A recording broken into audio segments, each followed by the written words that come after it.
2026 সালে এই 3টি বাস্তব ব্যবসা যাদের জীবন বদলাতে পারে। 2026 সালে অনেক বড় চ্যানেলে বিভিন্ন ব্যবসার কথা বলা হয়েছে, কিন্তু আজ আমি যে ব্যবসাগুলো দেখাবো সেগুলো বাস্তব। যে 3টি ব্যবসা ছাড়া মানুষ চলতে পারবে না, প্রতিদিনই মানুষের দরকার হবে, এটা 100% নিশ্চিত। ভাই, এই ভিডিওটা সবার জন্য নয় যারা রাতারাতি বড়লোক হতে চায়। এই ভিডিওটা তাদের জন্য যারা ধীরে হলেও বাস্তব কিছু করতে চায়, যারা চায় কাজটা টিকে থাকুক এবং সম্মান নিয়ে আয় করতে চাই। আজ আমি দেখাবো 3টি ব্যবসা যেগুলো গ্রাম বা ছোট শহরের মানুষ চুপচাপ করে জীবন সামলাচ্ছে। এখানে কোনো ভুয়া আয় নেই, কোনো রংচঙ্গে স্ক্রিনশট নেই, শুধু বাস্তব জীবন। চলো শুরু করি। ভিডিওটা শেষ পর্যন্ত দেখুন আর আমাদের ভিডিওটি লাইক, কমেন্ট ও সাবস্ক্রাইব করুন পরবর্তী নতুন নতুন ভিডিও দেখার জন্য, এবং এই ভিডিওটা সবার সাথে শেয়ার করতে ভুলবেন না। নাম্বার 1, মরিচ, পেঁয়াজ, রসুন প্রক্রিয়াজাতকরণ ব্যবসা। ধরো কুষ্টিয়া বা ঝিনাইদহের একটা গ্রাম, প্রতি বছর সেখানে মরিচ হয়, পেঁয়াজ হয়, রসুন হয়। সমস্যা একটাই, মৌসুমী জিনিস এত বেশি হয় যে দাম পড়ে যায়। কৃষক তখন বাধ্য হয়ে কম দামে বিক্রি করে দেয়। কিন্তু একজন মানুষ চিন্তা করলো একটু আলাদা করে। সে কি করলো? কাঁচা মরিচ রোদে শুকালো, পেঁয়াজ কেটে ভালো করে শুকালো, রসুন পরিষ্কার করে রেখে দিল। এরপর সে এই জিনিসগুলো ছোটো ছোটো প্যাকেটে ভরলো আর পরিচিত দোকান, আত্মীয়, আশেপাশের মানুষের কাছে দিল।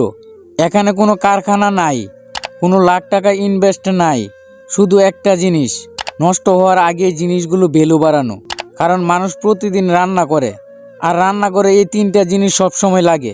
শুরুতে বিক্রি ধীরে হয়, কিন্তু 5 থেকে 6 মাস পরে মানুষ নিজেই খুঁজে আসে। নাম্বার 2, প্যাকেজিং ও সরবরাহ ব্যবসা। সবচেয়ে অবহেলিত কিন্তু গুরুত্বপূর্ণ। এখানেই আসল জায়গা। অনেকেই ভাবে ব্যবসা মানে বানানো, কিন্তু বাস্তবে ব্যবসা টিকে থাকে প্যাকেজিংয়ের ওপর। একই এলাকায় দেখো কেউ শুকনো মরিচ বানাচ্ছে, কিন্তু তারা একটা জায়গায় আটকে যায়।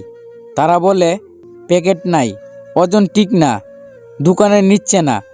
এই জায়গায় একজন মানুষ ঢুকে পড়ে।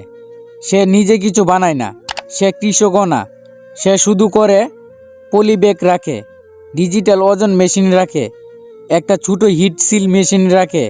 মানুষ তার কাছে জিনিস আনে, সে ওজন করে, ভালোভাবে প্যাক করে, স্টিকার লাগায় আর দোকান পর্যন্ত পৌঁছে দেয়। প্রতি প্যাকেটে সে নেয় 10 থেকে 20 টাকা।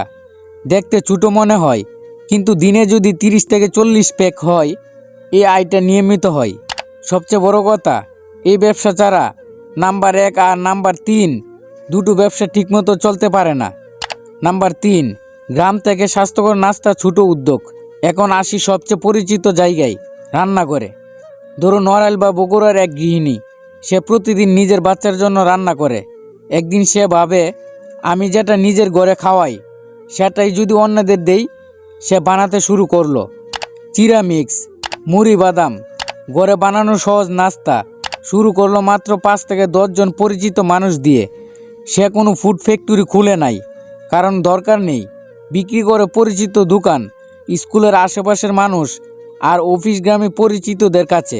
সপ্তাহে 2 দিন নিজে ডেলিভারি দেয়। লাভ ছোটো হলেও অর্ডার নিয়মিত থাকায় মাস শেষে সংসার চলে।